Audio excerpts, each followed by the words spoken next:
John Mayer just sat down with Ed Sheeran on Hodinkee's Talking Watches series recently. Yes. And a lot of explosive kind of things were said. And subtly and charmingly. Subtly and charmingly. And we caught them. So Michael put together a whole big long list of questions, and we have the answers. So let's talk about John Mayer and Ed Sheeran Talking Watches. So let's do it.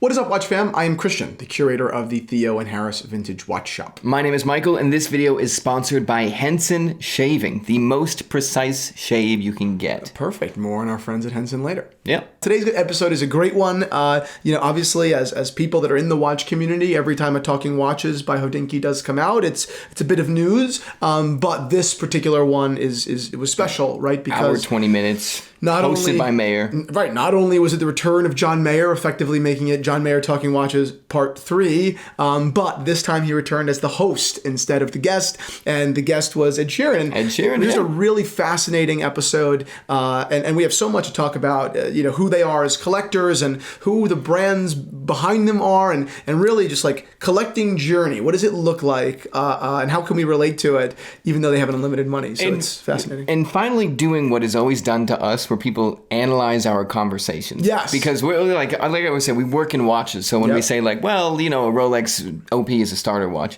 it's like, that's a very stupid thing to say for most people. Right. But these guys are like the next level of us. Yes. Where, and this video will be split into two parts.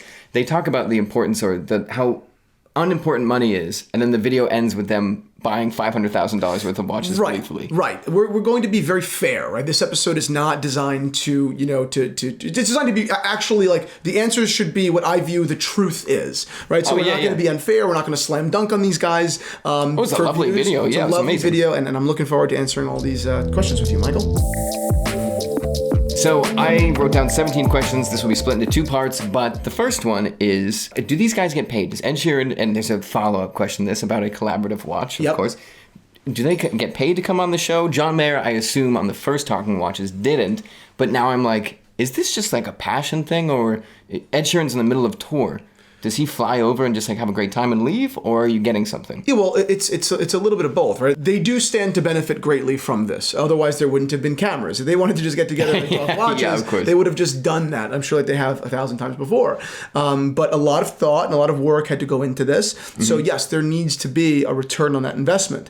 Now, what does a return look like at that level? Well, it's kind of abstract, right? I mean, I don't think cash needs to be exchanged necessarily, but think about the personal brand equity, right? Think about the value to keeping, or not just, God knows, keeping them relevant, because neither of them need to be kept relevant. They're very relevant. But, Ed Sheeran was expanded to a whole different world of people in this episode. And people were saying, like, finally, like, you let us into your collecting world and stuff like that. And it's not just one episode of Talking Watches, right? It's an approach to personal branding. It's Ed Sheeran saying, okay, over the next 3 years, I'm going to maybe make 6 efforts in different communities that I think I should be stronger in. Yeah. And I think it's going to work. I think fascinating. So that's business. That's money, baby. The watch world has gotten to the size where if you are on a press tour, you're not just getting interviewed by music podcasters. You're not doing live like Tiny Desk concerts. 100%. There's now a big enough audience where on your press tour, you show off your watch collection and say, hey, I have a new album coming up. 100% right. Wow, I didn't think of that. That is so much more personal. That is where media is now. I mean,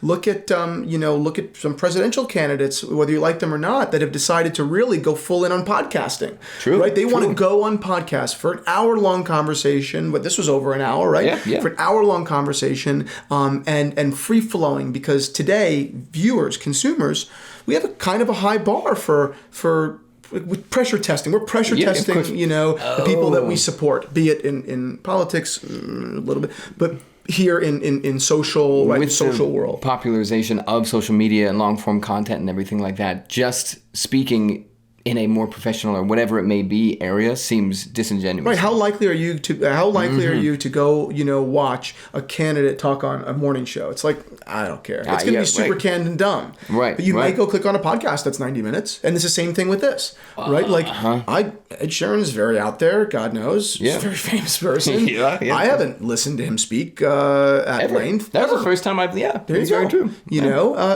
What's another good example? Ed Sheeran, and I don't have the reference point, but I can find it for you. Sure. Ed Sheeran just did like a TikTok with some TikTok famous guy. I think that the guy is horribly. We'll get tangential about this on the Zero on our podcast behind a paywall. I'm sorry, but it was wild. But the point is, Ed Sheeran definitely is saying, I don't need to make money off of this stuff, but like. In the long term, this will make me richer, right? Your agent's like, listen, this is the deepest people will probably get with you in this world. Exactly. And so on the money topic, it gets really, really interesting later in the episode. So, how much money do you need is really a subject that this kind of gets into later. In 3 different places, because there's one where I was like, how much money could you possibly be making on this deal to make it worth it? Or is there no video? We'll get to it. Not the video. Right. Yes.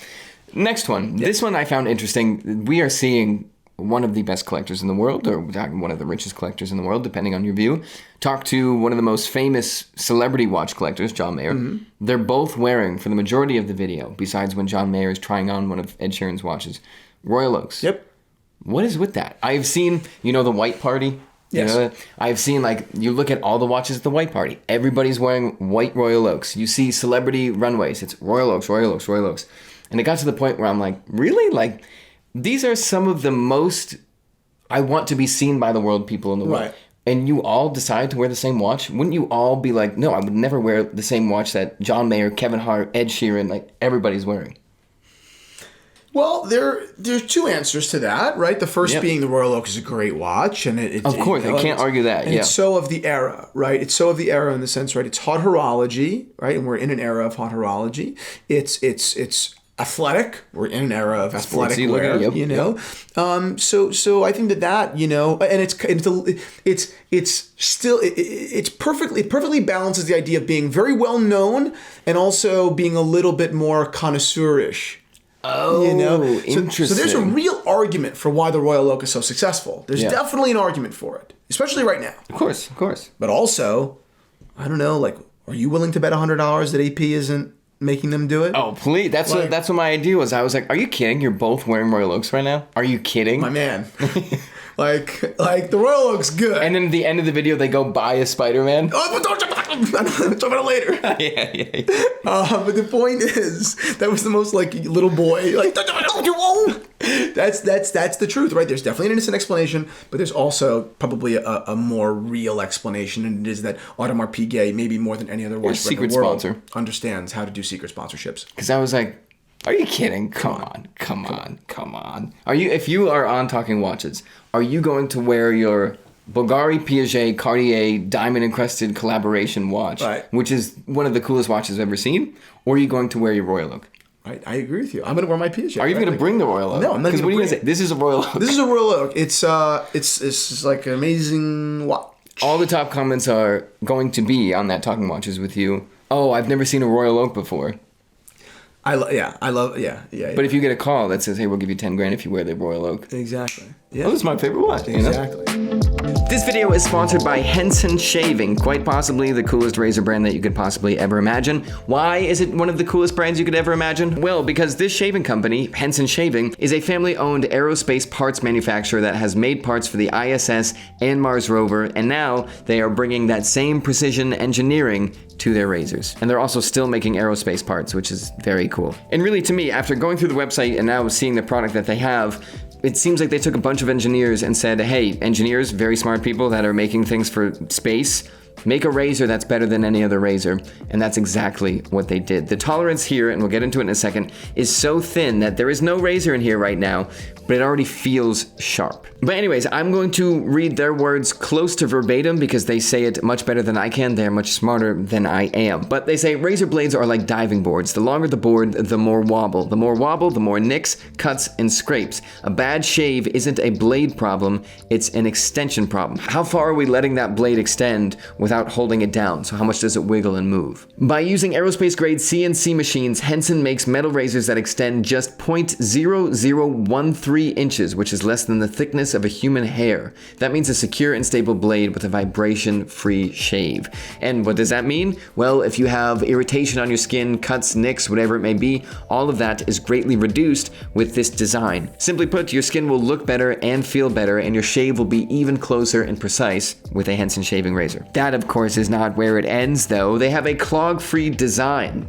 The razor has built-in channels to evacuate hair and cream, which makes clogging virtually impossible. Clean shave, clean man, happy life. And also, I'm a big fan of brands when they start spitting game and they're like, no, we are the best. And Hensen Shaving say they want the best razor, not the best razor business. That means no plastic, no subscriptions, no proprietary blades, and no planned obsolescence. These are literally beautiful pieces of engineering, and I like opening them up. Seems very cool to me. And frankly, when we're talking about price, you can't really beat this in the long term. The Hensen razor works with standard dual edge blades to give you that old school shave with the benefits of new school tech. Once you own a Hensen razor, it's only about $3 to $5 per year to replace the blades. Not half bad. So thank you so much to Hensen for sponsoring this video. It's time to say no to subscriptions and yes to a razor that will last you a lifetime. Visit hensenshaving.com/Theo to pick the razor for you, and you can use the code Theo and you'll get 2 years worth of blades free with your razor. Just make sure that you add them to your cart. That is 100 free blades when you go to hensonshaving.com/Theo and use code Theo at checkout. Thank you so much, Hensen. Love your razors. This next point, I figured you could speak on particularly well, because your first, well, that actually wasn't your first watch, the Datejust, it was a Swatch, but Ed Sheeran is showing off his toy watch. It's called a toy watch. Cool watch, you can replace the whole band, whatever. That was the first watch he wore when he dropped his first album. Right. It was like a $50 watch or something like that. John Mayer says, would you trade your entire watch collection for this one watch? Keep in mind, he has one of ones, piece uniques from Patek, I don't think AP, but just absolutely mind-blowing collection, and he says, without a doubt, I would sell everything for that. From what I don't know Ed Sheeran personally. We've never talked. Of course. From what I know from people that have met Ed Sheeran on multiple occasions, that actually might be true. Yeah. Apparently, he is like, okay, every single person that I've ever met that has met Ed Sheeran has said it's almost weird how normal he is. You could see it on the video. I guess I always assume that the videos are bullshit. Like, I always assume, right. You know, that's why I assume, like, when I meet someone that follows the channel, the only everything that I ever kind of want the compliment of is like, but we're the same. Michael and I are the same off screen, right? Isn't that cool? I always say that too. Right? I always feel like such a disappointment when people meet me. Oh no, I think it's the opposite. I think it's like, wow, they leave and they're like, I actually did know Michael. Because there's in the back of your mind, there's always that sneaking suspicion. It's like, I follow this guy, I support this guy, but I wonder what he's really like. Because this can't be him. Well, you know what's funny is... Where it's the greatest compliment. I have that suspicion about myself. That you're nuts. When people say, oh, I watch a channel, I'm like, oh, I gotta go. I can't look. That's hysterical. Well, that's you being a little self-conscious and humble, but I think it's actually super, like, a really beautiful thing that if someone runs into Michael and I when we're out at a watch event, they're always like, wow, that is funny. You guys are actually buddies, and you guys actually are nice in person, as opposed to assholes. We usually get that compliment, like, it's nice, but it's also a little backhanded. It's like, we went to an event where we were making jokes, like, really fast. It was like a hoity-toity event, and someone was like, wow, you guys, you're the exact same. Yeah, I'm like, okay. Oh. Yeah. Oh, okay, got it. So from what I know about Ed Sheeran, off camera, is that he is, like, so normal that it's actually surprising. It's surprisingly normal and average. Yeah. So with that said, he may not, I don't think he's full of shit. I think he actually means it. Following up, Ed Sheeran as a stand-in, more on an abstract level, like no one means that. Like, no one means that. I wouldn't do that, right? Okay, like, that's what I was going to say. No, nobody would really do that, right? Like, obviously then there's the money of it. It's like, am I really going to give up this $1 million collection or $2 million collection for a $50 watch? Is it that sentimental to me? Right. Do I ever wear it? Or am I glad to know it exists? Like, now to lose that watch would reflect on yourself like, I didn't care about it enough to make sure it was safe.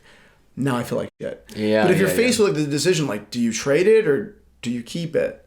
It's like, I'd probably have to trade it. Yeah, I mean, it's not even who trade it. It's worth hundreds of thousands. The other thing is worth millions of dollars. Is worth 50. Right. Like, well, it's one of it reminds me of that question. It's like, everybody knows you're going to answer, of course. Right. But it reminds me of would you rather? Yeah. Because when you get to like really intense would you rather, when it's like, would you rather kill Christian or have to stab him every night?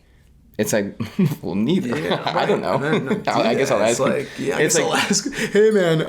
What do you quick question. prefer? You know, I hate to bother you, but you're like, sure. What like? I'm just trying to think of the ROI here. What do I get? What do I get? Either of these? Nothing, man. They asked me a question. I got to give them an answer. I got to give them an answer. Who's them? It's John Mayer, dude. So he might be telling the truth, but yeah, that's a very silly thing to do, and I would not do that, right? Yeah. I would also say, finally, at this point, and this is when we get reoccurring throughout the video, money comes into play a lot. Right. If you have Paddock on the phone whenever you want, AP on the phone whenever you want, any brand is like, oh my God, Ed Sheeran, what can we do for you? Like, how can we help you? It's a lot easier to be like, oh yeah, of course, I'll just get rid of it and get it again. Would you burn all of your family photos for $2 million? Would I? Yeah. My parents would think I was stupid if I didn't. Really? Yeah. Wow. See, I couldn't do it. No way. Really? No. Well, can I have them digitized? That's a great question. Because I have them all on my phone. No. Couldn't. I'd ask my family. Really? Yeah, you wouldn't ask your family? I wouldn't even tell them. Well, you have to. Because they'd be like... No, the point is, it's just like, I don't know if you could bring yourself to do it. It's like, very Squid Game. It's my grandma. It's like how do you burn? We're going back. I'm thinking immediate family. Oh no, that burn those. No. But like, how do I burn my family photos? Yeah, like it save one thing in a fire. It's the family photos for sure. Interesting. I just couldn't. I can't fathom. You should really digitize those, dude. Yeah, you're right. You really should. You're right. Yeah. I can't fathom a scenario in which I don't have those photos. I keep them by my bed. Like I treasure them. Yeah. You know. I think I would ask my immediate family. Yeah. They would tell you to do it though. I think they would. I think they'd be like, that's pretty sick. Are you kidding? $2 million. Take pictures of me right now. You're like that, but you'll never be 30 again. This is when you were 3. It's like, okay. I'm going to die one day. You know that, right? You know, at some point... How much $2 million is, you idiot? I'm like, Yeah. We see a bunch of modded watches from Ed Sheeran. This is the same vein. When you have this much money, if you can get all of those watches back, he was like, yeah, I don't know why people fret about modding their APs and watches like that. Like, I get mine modded all the time. I'm friends with Bamford personally. Like, yeah, it's something I find very exciting. I'm like, yeah, see, but the difference is, like, you can mod it, but you also said throughout this video, I like that watch. I have a few of them at home. So you start to have a perspective of where, this is where I believed him even more, where I was like, yeah, I guess you could just sell your whole collection and you say to your agent or whoever, like, get it to me. I'm trying to get all these back. Like, is that cool? Well, yeah, but you would imagine that that's stipulated that it couldn't be done, right? Yeah. But on the modding thing, I totally believe in modding. I love it. I think it's the coolest thing in the world. Not the coolest thing in the world. That's not true. But dude, it's the very coolest thing in the world is girls. Yeah, girls, man. I would definitely mod more watches if I was close with someone that like was very, very good at modding, for sure. Like the same way that there's a Tiffany stamp, right, on a Paddock. That comes up soon. The same way that there's a Framingham, right, or Farmingham, whatever the town is, stamp on his Paddock. Like I would take a Paddock and put a stamp on it, like a meaningful stamp. Yeah. You know what I mean? Oh, that's coming up soon. Put a Z. Okay, I'm sorry. Yeah, so I'm just getting excited. I'm getting excited. Quick. I just love watches so much. If you love watches, like this video and subscribe to this channel, man. That feels like 4 years ago you'd say. Yeah. Hublot. He says, Hublot. He says, I know, Hublot, not a lot of people like it or anything, but I like it. And I was like, you're a watch guy. 100%. Not a watch guy is like, well, nobody else likes it. Hublot. So I can't get it. Right. I thought, and just casually, like, it's a ceramic Hublot. It's very cool, very beautiful. And he was like, it still keeps great time. Like, I love it. Yeah. And I was like, there you go. 100%. There you 100%. go. I would get a Hublot if it fit on my wrist, like the ones that I like, the Fusion Chrono or Big Bang Chrono or something. I think they're great. I think they're cool. Yeah. Okay. Paddock piece unique, changing out London for Framingham. That's Ed Sheeran's hometown. Insane. That is, I was like, is that cool? And then I thought about changing out like New York for East Sandwich, like where I'm from. It's insane. I was like, that is the coolest thing I could ever. That is the coolest thing, yeah. I could never imagine something cooler. That is brilliant. That is, when you talk about customization, like a lot of guys, I think, it up. They take the opportunity and they don't do something cool or meaningful with it. Yeah, they're like, I want it red. Yeah. I want a blue ceramic. Like, okay. And Patek's like, oh, this is perfect. That was amazing. That was one of the coolest piece uniques, one of the coolest customizations I've ever seen. Good on him. Like, that is so special. And it's more special that the town is like the antithesis of a Patek Philippe. Or the town apparently is like a little shitty town. Yeah. So, the fact that there's this dichotomy is amazing.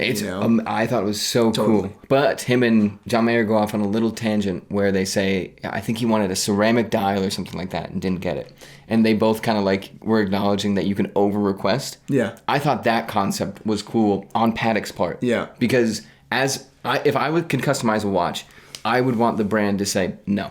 Right. Because all of a sudden, we've seen it before, like a custom suit maker that makes great quality suits has some very ridiculous looking suits. Right. If they don't say, no, you can't have a skin tight pinstripe suit. That is not what we do. It. Yeah, I thought that was so cool. Yeah, I definitely agree. I think that, it's kind of funny. Like the Framingham Patek is very similar to the cap medallion on the back of my grandfather's Patek, Yeah, it's very much like here's like this Patek Philippe, this icon, this crown jewel of watchmaking, and beside, right, this very meager, very humble kind of idea, So cool. So I would in many ways say that I invented that concept. So. I would say Ed Sheeran probably saw the video. Yeah. Like 4 years ago and was like, wow. This guy's a genius. I can't believe he did that. Ed Sheeran, if you haven't seen that video, like I'd love you if you watched it. It was really nice. Made my grandpa really happy. I love your music. You kind of did it first. I think he wrote Thinking Out Loud about you. Do you think so? Yeah, after he saw the video. Yeah, I like him.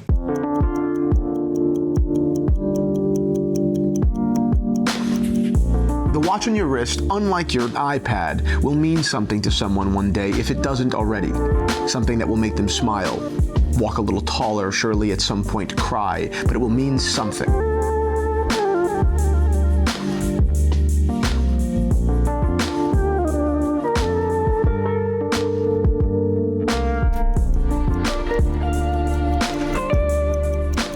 AP Ceramic QP, white ceramic. I saw that. Said he liked it. I love the colorful hands on the dial. That's cool. I don't love the watch. Like, frankly, I don't think it works visually. It's just my opinion. It's not for me. Of course. But I think that is the coolest version he could have done. Like, he did a great job with it. Oh, that's sick. The only thing I wanted to say specifically about this, which he says later in the video, is he can switch it out with a rubber strap. I saw that. That is sick. That I was like, that's next level. Yeah, the whole idea is very swatchy, which I always talk very highly of. Like, I love this idea of a playful watch. I love the idea that like you're taking a serious hobby and you're having fun with it, and those colors they're just fun. And it was cool that John Mayer said like these brands like when you present a use case scenario. It's a glimpse into a world that very few people get to have where they talk to Patek. Yeah. So being like, well, can I do rubber so I can have that on stage, like on certain days? Yeah. That was very cool. This is another money conversation, and we're nearing the end of the first video here. This is the first money conversation I wanted to bring up. Mm-hmm. Incredibly interesting. Ed Sheeran wore his Tiffany color Patek on stage. Mm-hmm. John Mayer didn't say that was cool. It was almost like it was a faux pas. He was like, would you ever wear that again? And Ed Sheeran was like, no, I wouldn't wear that again. The Tiffany Nautilus. Yeah. And he said, it's very charged. It goes back to the bank vault. Like, I regret wearing that watch. I probably would never do that again. I don't know. That watch is not that cool. Like, it's actually not in any real way, right? It almost seemed like there was a heavy amount of embarrassment. Like, That watch is not very cool. That watch is, it's hype beastie. It's flashy. It's very in a way of I am buying. I don't even think it's that appealing. Yeah, I think that a comparably colored Rolex Stella is much prettier. I don't think it was that great. I think that it was just a model, like a hype release that only celebrities wore, and I don't think that represents what most people love about the watch industry. Right? It represents basically LVMH, which is one of the largest luxury conglomerates ever. Basically forcing upon Patek something that is so un-Patek. Yeah. So it's really more of a watch for someone that likes the Arnauds, not Patek Philippe. It's like you said no to my piece unique where I wanted ceramic or enamel, which is like basically the center of your brand's history. Right. Like the Stearns were a watch or a dial making company, but you said yes to that. Right. But it was definitely like, I mean, it's casual, it's talking watches, but I definitely was like, ooh, there's a little no, it's charged. I wouldn't do it again. Money walks, bullshit takes the bus. I think that was the message there. Yeah. I thought that was very fascinating. Yeah. Just because you never really view a celebrity's life like that, where they're like, no, that was trashy. Right. Like, you know, I was revving up a Ferrari at like a old class event. Right, or something I picked my kid up in that. That was probably a bad idea. Exactly. Just picked him up with the Range Rover, right? Yeah. I regret doing that. Yeah. I regret doing that. Last question, then we'll jump into the next video. This is a 2-part video. John Mayer says he's talking about old paddock and new paddock. There's a very strong difference. I feel like new paddock is a little bigger, a little thicker. Yeah. A lot of their watches I see, I'm like, that's cool, but it's definitely chunkier than I expected. Yeah. But he says something that's very interesting, which is, we talk about vintage collecting, and it's very polarizing back and forth. Do I like vintage? Do I not like vintage? But he says he locks into brands, and he finds it very hard to relate to other brands once he locks in. Like if he's a Patek, AP, Rolex, I'm just naming great brands, but he's like, I'm very unlikely to veer off. Yeah. But someone like that with such an insane collection can say this, and it's more profound when he says it because he has these watches. If a watch brand changes over time, it's a win-win. Which is such an interesting to say when you're talking about like Rolex, which really doesn't change. They evolve over time. Right. But if they, like Patek is now going a little sportier. Because you can continue with your brand loyalty and still have a new design. And the old ones are still there and it's Patek, so it's fine. Yeah, I get the concept. I get the concept. I can definitely see how it goes awry, right? Because if you change too much and you part from your identity, the thing I loved you for to begin with is no longer, right? So there's definitely something there. This is coming from a guy that clicks, buys first, thinks about it later. Right. Yeah, of course. That being said, I can understand why someone like him, right, a writer, could fall in love with the product, right? That's what people do. That's what we do all the time, right? Of course. It's like when you put yourself in a place, if you're the type of person that puts yourself in like this very emotional, very like sentimental place when you're doing things, that's the way you approach life, which is very much how we approach life. Sure.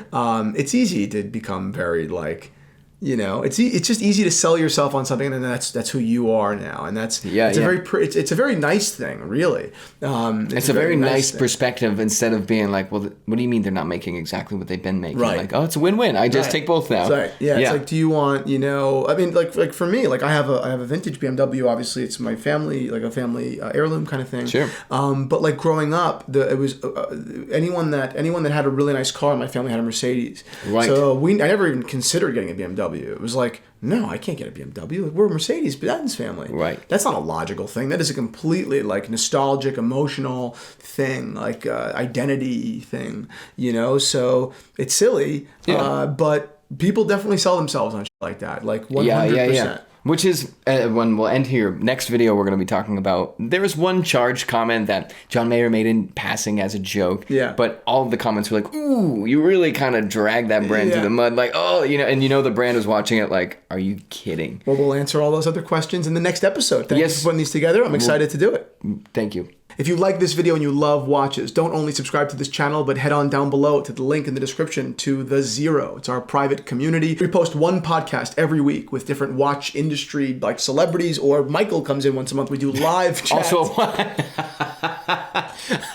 we do. That's not how I meant it. I think the world of you. Yeah, sure. I meant dealers. I usually say dealers. The language is always watch insiders, dealers. And we have Michael once a month, which is amazing. We do live chats every 3 weeks, one night. I pour a drink and answer all your questions. And we do community wrist shots as well. It's just an awesome community. If you love watches, if you want to just kind of hang out and talk watches, come and join our community. You get store credit to our watch strap shop, so it's basically free over the year, and I hope to see you on over there. If you do sign up, if you do become a Zero and join us, shoot me a DM, and I will personally answer you and love to have a conversation about watches. So I hope to see you on over at The Zero.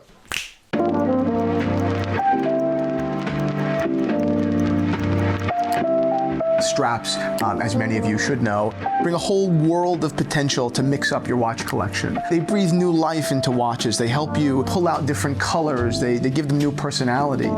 Straps can be very addictive. I know people with 2 watches and 10 straps because it adds so many facets to a collection in a fairly easy and fun way. So that's why they become such a part of the Theo and Harris culture and identity. I think we sell more exotic straps than almost anybody because I just love them so much and I love sharing them with you.